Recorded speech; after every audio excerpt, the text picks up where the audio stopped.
नमस्कार। पंजाब, हरियाणा, हिमाचल की खबरों में आपका स्वागत। मैं आपके साथ सागर मिश्रा। बठिंडा से दिल्ली के बीच हर हफ्ते 3 विमान चलेंगे।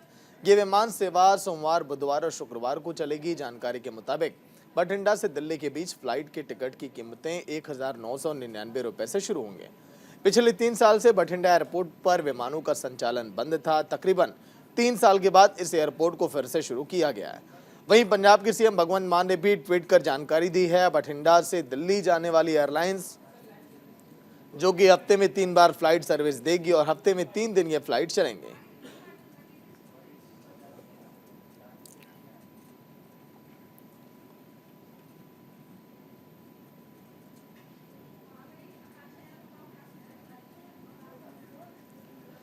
जसवीर सिंह संवाददाता पूरी जानकारी के साथ। जसवीर, 3 सालों के बाद देखिए विमान की सेवाएं यहां पर लोगों को मिलेंगी। वहां के लोगों के लिए खुशी की बात होगी और आवागमन अब और बेहतर हो पाएगा।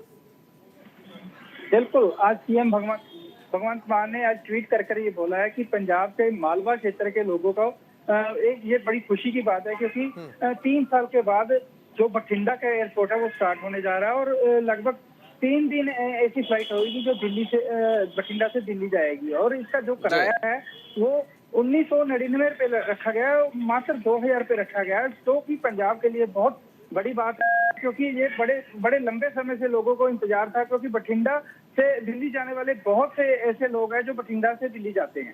जी, लेकिन किराया क्या रहेगा? 199, जिस तरह से हमने जिक्र किया, 1999 रुपए से शुरुआत होगी। बाकी आगे कितना टैक्स लगेगा? एक्यूरेट कुछ अंदाजा है कि कितना किराया का लोगों का? देखिए, भगवंत मान ने जो अपने ट्वीट में बोला है, उन्होंने बोला कि कंपनी से हमारी बात हुई और कंपनी ने मिनिमम जो किराया रखा है 1999 रुपये रखा है, जो कि 2000 रुपये से भी कम है। तो बाद में जो अभी ये किराया बढ़ भी सकता है, क्योंकि प्लस जीएसटी भी बोला गया है। हो सकता है कि 2200 या 2300 रुपये जो किराया होगा जो बठिंडा से दिल्ली का रखा गया है। जी, चलिए, शुक्रिया पूरी जानकारी के लिए।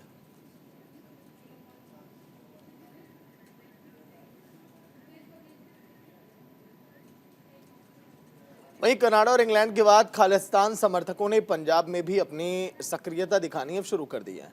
कुछ दिन पहले खालिस्तान समर्थक अकाली दल ने प्रमुख और संगरूर से सांसद सिमरनजीत सिंह मान ने खालिस्तानी समर्थकों को एकजुट करने के लिए अमृतसर से यात्रा की थी। अब खालिस्तान समर्थकों ने एक पोस्टर जारी किया जिसमें उन्होंने आज कनाडा को धन्यवाद देने के लिए थैंक्स गिविंग डे मनाने का ऐलान किया है।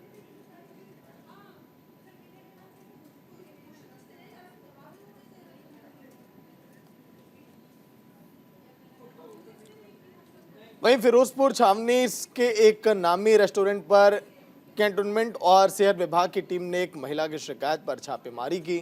छापेमारी के दौरान करीब 10 किलोग्राम एक्सपायरी क्रीम और अन्य खराब सामान भी बरामद किए गए।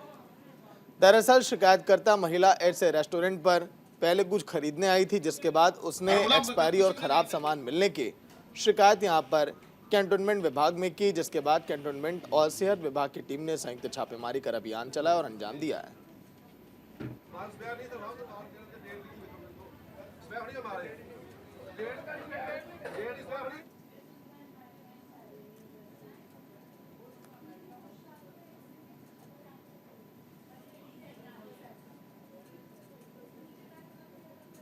सर कुछ नहीं, बस हम लोग खाना खाने गए थे रात को। 6-7 जाने थे हम लोग। खाना खा के तो बच्चों ने नीचे आके छोटे बच्चों को चॉकलेट के डिब्बे दिलवा दिए। हम लोगों ने रात को ऐसे ही रख दिए। जब सुबह खोले तो बच्चों ने खाए तो उसमें बहुत सारे कीड़े निकले और हमें 4 बजे तक पता चला। जब खाया 3-3:30 बजे खाया, तब बच्चों को पता चला भी इसके बीच में कीड़े हैं। तो कौन सी कंपनी की चॉकलेट थी और एक्सपायरी थी सर क्या? कोई कंपनी नहीं थी, इसमें कुछ नहीं, डब्बा सा बना हुआ था प्लास्टिक का हुआ ऊपर। तो हम लोगों ने डब्बे 2 लिए, तो इन्होंने 575 रुपये कटे हैं, बिल नहीं दिया। खाना जो खाया, खाने का बिल दिया वो मेरे पास है अभी भी, और इनका चॉकलेट का बिल नहीं दिया। आगे से मेरे को कह रहे हैं कहीं और से लिया होगा, तो नाम हमारा लगा दिया।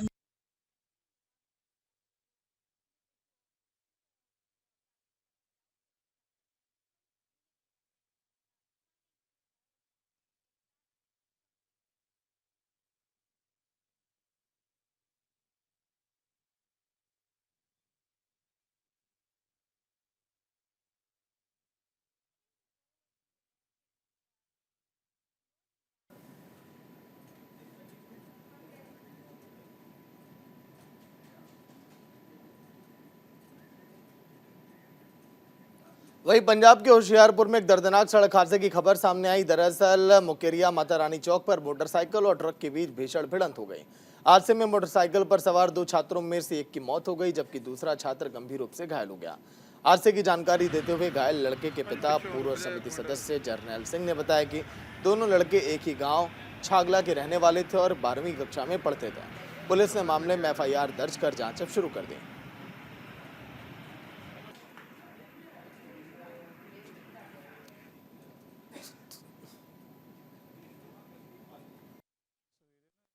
ਸੀਗੇ ਲੋਕ ਤੇ ਸੁਸ਼ਾਂਤ ਇਹਨਾਂ ਟਿਊਸ਼ਨ ਪੜ੍ਹ ਕੇ ਕਿਤੇ ਸ਼ਹਿਰ ਕੰਮ ਆਏ ਸੀਗੇ। +2 ਦੇ ਸਟੂਡੈਂਟ ਤੇ ਆਪਣੇ ਮਾਤਾ ਰਾਣੀ ਚੌਂਕ ਲਾਗੇ ਨਾ ਟਰੱਕ ਨੇ ਹਿੱਟ ਕਰਤਾ ਇਹਨਾਂ ਨੂੰ ਤੇ ਉਹ ਮਤਲਬ ਫਿਰ ਉੱਥੇ ਇੱਕ ਸਪੋਰਟ ਤੇ ਮੌਤ ਹੋ ਗਈ। ਜਿਹੜਾ ਲੋਕ ਆ ਉਹਦੀ ਮੌਤ ਹੋ ਗਈ। ਜਿਹੜਾ ਸੁਸ਼ਾਂਤ ਆ ਉਹਨੂੰ ਜਲੰਧਰ ਰੈਫਰ ਕਰਤਾ ਆ। ਜਿਹੜਾ ਦੋਸ਼ੀ ਆ ਉਹ ਫੜ ਲਿਆ ਆ।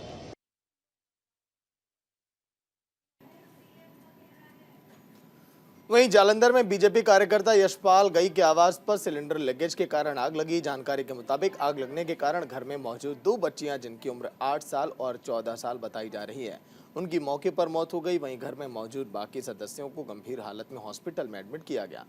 पूर्व इलाका पार्षद हरीश ढल ने बताया कि जब आग लगी तो उन्होंने बच्चों को बाहर निकाला जो पूरी तरह से आग में झुलस चुके थे। जब बच्चों को हॉस्पिटल ले जाया गया तो डॉक्टरों ने उन्हें मृत घोषित कर दिया। बच्चों के माता पिता और उनके दादा दादी को गंभीर हालत में हॉस्पिटल में एडमिट किया गया।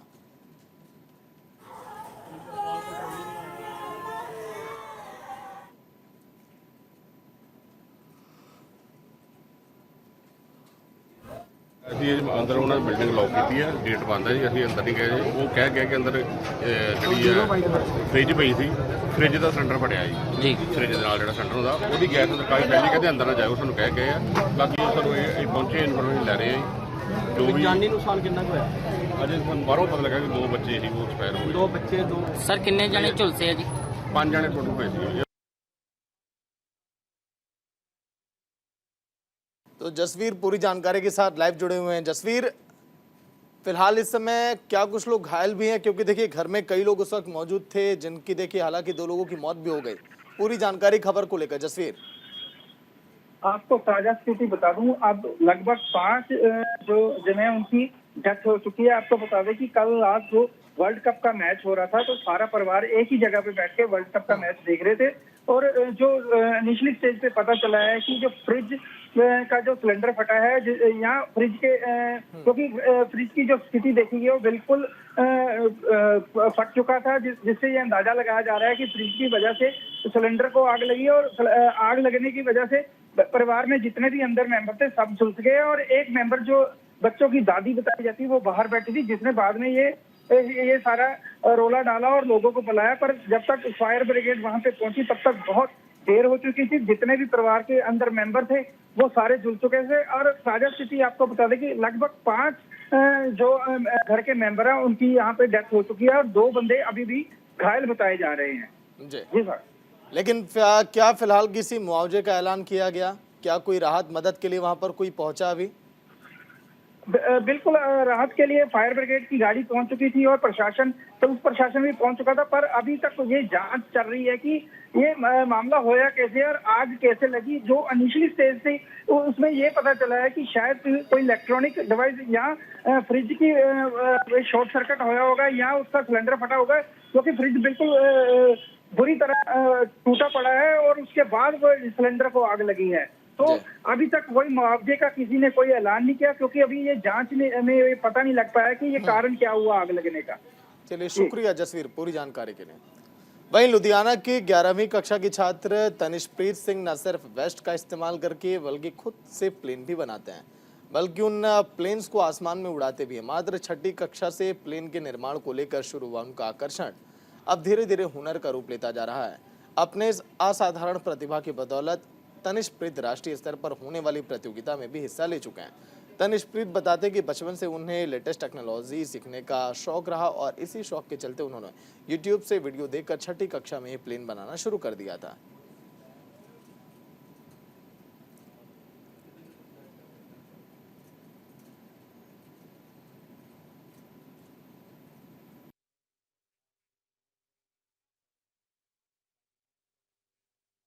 देखिए बिज़नेस के साथ-साथ देखिए मैं इस फ़ील्ड में करीब मैं 28 साल से हूँ, एनिमल न्यूट्रिशन में काम कर रहा हूँ मैं, एनिमल हेल्थ में काम कर रहा हूँ। लेकिन बचपन से ही मेरे को भी इलेक्ट्रॉनिक्स पार्ट्स के साथ खेलने का और उनको स्टडी करने का बहुत शौक है। तो हम लोग क्या करते थे, मैं अपने बेटे के साथ मिलके यूट्यूब में या डिस्कवरी में चैनल में हम लोग एयरक्राफ्ट कैसे बनता है, कैसे उसका इंजन बनता है, उसकी मैन्युफैक्चरिंग कैसे होती है, तो ये जब छोटा होता था तो मैं इसके साथ देखता था। उसके बाद से इसको शौक पैदा हुआ कि मैं कहता इसने इसने एक दिन देखा उसको कहा कि पापा मैं अपना इस तरह का मॉडल बनाऊँगा, एक छोटा मॉडल बनाऊँगा। मैंने कहा आप बनाओ। इसको मैंने घर में से जो हमारा पुराना मटेरियल होता है जैसे गत्ता है या कुछ और चीज़ है, पेपर है, इसने वो क्राफ्ट करके गत्ते से पीसेस काट करके उसने अपने जहाज बनाने शुरू करे। और वो आपको पता ही वो तो पूरी तरह उड़ने के लिए कामयाब नहीं थे, वो उड़े नहीं।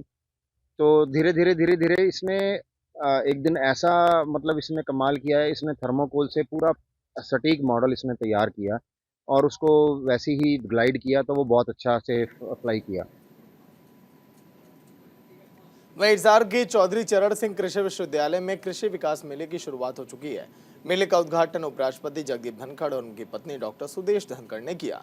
इस दौरान उपराष्ट्रपति ने अपनी पत्नी के साथ कृषि प्रदर्शनी का अवलोकन किया। उद्घाटन समारोह कार्यक्रम के दौरान उपराष्ट्रपति ने विभिन्न संगीत वाद्य यंत्रों को बजाया, साथ ही प्रदेश भर के किसानों और कृषि प्रेमियों के संपर्क भी किया। किसानों को संबोधित करते हुए उन्होंने कहा कि मेरे सामने आज अन्नदाता खड़ा है और यह अन्नदाता भारतीय अर्थव्यवस्था की रीढ़ की हड्डी है। मैंने मेले में जो देखा वो भारत का बदलता चेहरा है।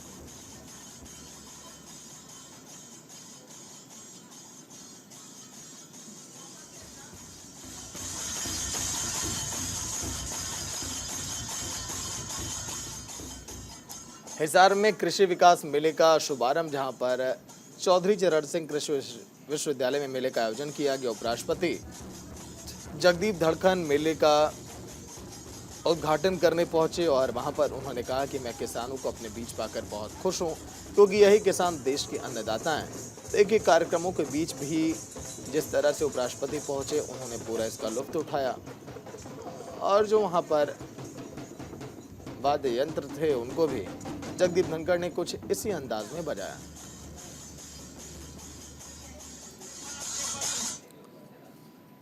हरियाणा के सीएम मनोहर लाल ने उत्तराखंड के नैनीताल में हुई बस दुर्घटना को लेकर एक ट्वीट जारी किया। दरअसल नैनीताल में हरियाणा के यात्रियों से भरी एक बस दुर्घटनाग्रस्त हो गई थी। हादसे में 7 लोगों की मौत होने की सूचना मिली थी, साथ ही कई लोगों को घायल होने की खबर सामने आई थी। इसी दुर्घटना को दुर्भाग्यपूर्ण बताते हुए सीएम मनोहर लाल ने ट्वीट जारी कर लिखा कि हादसे के मृतकों के परिजनों के प्रति मेरी गहरी संवेदना है। भगवान दिवंगत आत्माओं को शांति दे और सभी घायलों को शीघ्र स्वास्थ्य लाभ प्रदान करे।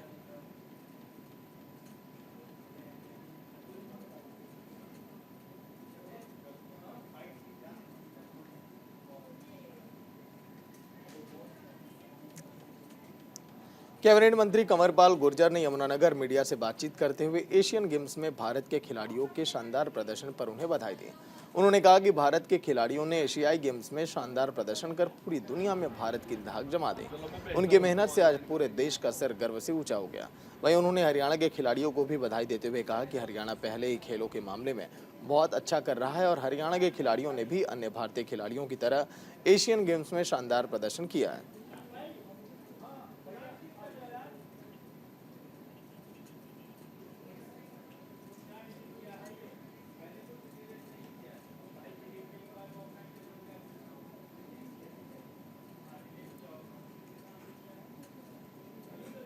देखिए बहुत ही अच्छा प्रदर्शन रहा है और हमारे जो मंत्री जी हैं, सरकार है, उनका भी ये मानना था कि अब बार 100 से ज़्यादा मेडल जीतेंगे और वो सच करके दिखाया हमारे खिलाड़ियों ने। 107 मेडल उन्होंने जीते हैं और पूरी दुनिया में एक धाक जमाई है उन्होंने खेल के मामले में अपनी। तो मेरी सबको बहुत बहुत शुभकामनाएं, बहुत बहुत बधाई। और उनकी मेहनत से और उन्होंने जो करके दिखाया उससे निश्चित तौर से सारे देश का सर जो है गर्व से चौंका। सर हरियाणा पहले खेलों के मामले में बहुत अच्छा कर रहा और उससे पूरी तरीके से उम्मीद थी कि वो अच्छा ही करके दिखाएगा, लेकिन जिस प्रकार से पूरे देश के खिलाड़ियों ने बहुत अच्छा प्रदर्शन करके दिखाया, सभी को बहुत बहुत शुभकामनाएं। देखिए इसके लिए माननीय मुख्यमंत्री जी का बहुत बहुत धन्यवाद है। और जिस प्रकार से लकड़ी की कमी की वजह से थोड़ा एक दिक्कत आ रही थी, अपना जो प्लाईबोर्ड उद्योग है उसके सामने एक समस्या आई थी, तो उसमें निश्चित तौर से उनको थोड़ा लाभ मिलेगा, क्योंकि पहले 2% थी, ये घटाया के उसको 1% कर दिया, और इससे काफ़ी राहत जो है हमारे प्लाईवुड उद्योग को मिलेगी। उसके लिए मैं मुख्यमंत्री जी का आभार व्यक्त पलवल में नई सब्जी मंडी में देर रात गोलियां चलने की घटना सामने आई। जानकारी के मुताबिक देर रात कुछ अज्ञात हमलावरों ने सब्जी मंडी में फायरिंग कर दी, साथ ही एक व्यक्ति के साथ गाली गलौज करते हुए उसे मारने की धमकी दी। सूचना पर पुलिस पहुंची और सीसीटीवी के आधार पर हमलावरों की तलाशी शुरू कर दी गई। होडल थाना प्रभारी देवेंद्र सिंह ने बताया कि मामले की गहनता से जाँच की जा रही है और सीआईए की टीम भी जाँच में जुटी है।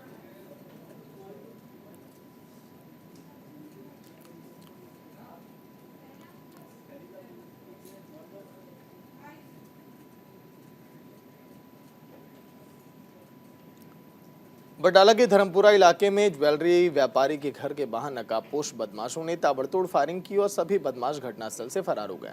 गोलीबारी की घटना से व्यापारी के परिजनों में दहशत का माहौल है, जिसके बाद पीड़ित व्यापारी ने थाने में शिकायत दर्ज कराते हुए पिछले कुछ दिनों से गैंगस्टर के नाम पर 50 लाख की फिरौती की मांग की जा रही थी। फिरौती मांगने के लिए धमकी भरे फोन भी आ रहे थे। पीड़ित के बयान के आधार पर बटाला पुलिस ने मामले की जाँच शुरू कर दी है।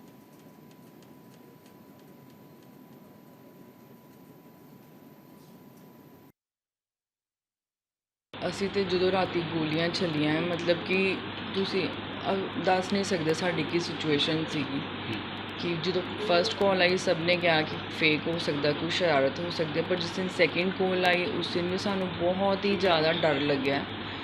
ਰਿਪੋਰਟਸ ਵਗੈਰਾ ਵੀ ਕਰਵਾਈਆਂ, ਬਟ ਉਸ ਤੋਂ ਬਾਅਦ ਵੀ ਜਦੋਂ ਰਾਤੀ ਗੋਲੀਆਂ ਚੱਲੀਆਂ ਉਦੋਂ ਤਾਂ ਮਤਲਬ ਹੁਣ ਸਾਨੂੰ ਕਿਸੇ ਦੇ ਟਰਸਟ ਹੀ ਨਹੀਂ ਹੈਗਾ ਕਿ ਜੋ ਇੰਨਾ ਵੀ ਕਰ ਸਕਦੇ ਉਹ ਕੁਝ ਵੀ ਕਰ ਸਕਦੇ ਆ।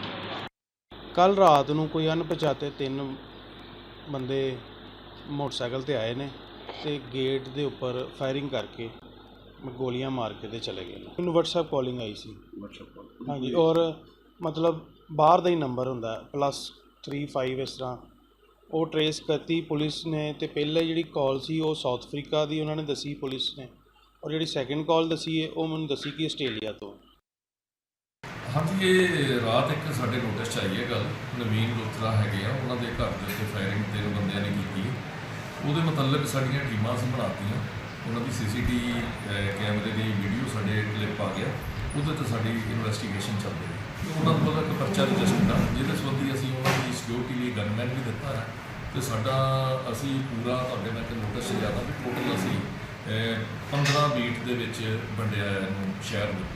PCR ਸਾਡੀ ਰਾਤ ਨੂੰ ਚੱਲਦੀ ਹੈ ਤੇ ਨਾਲ +4 ਨਾਕੇ ਸਾਡੇ ਚੱਲਦੇ हैं। कोई नहीं, नो जल्दी तो जल्दी ਅਸੀਂ ਇਹਨਾਂ ਨੂੰ ਰਾਉਂਡ ਅਪ ਕਰਾਂਗੇ। वहीं भारत पाकिस्तान बॉर्डर पर BSF के हाथ बड़ी कामयाबी लगी है। ड्रोन सहित नशे की बड़ी खेप बरामद की गई। BSF ने सरहदी इलाके गांव हरदो रतन से करोड़ों रुपए का नशा बरामद किया है। BSF ने सर्च अभियान चलाया था, जिस दौरान एक पाकिस्तानी ड्रोन बरामद हुआ है, जिसका आकार बहुत बड़ा बताया जा रहा है। ड्रोन के साथ 2 पैकेट बांधे हुए थे, जिसमें 6 किलो हेरोइन और 60 ग्राम अफीम मिली है, जिसकी कीमत 30 करोड़ बताई जा रही है।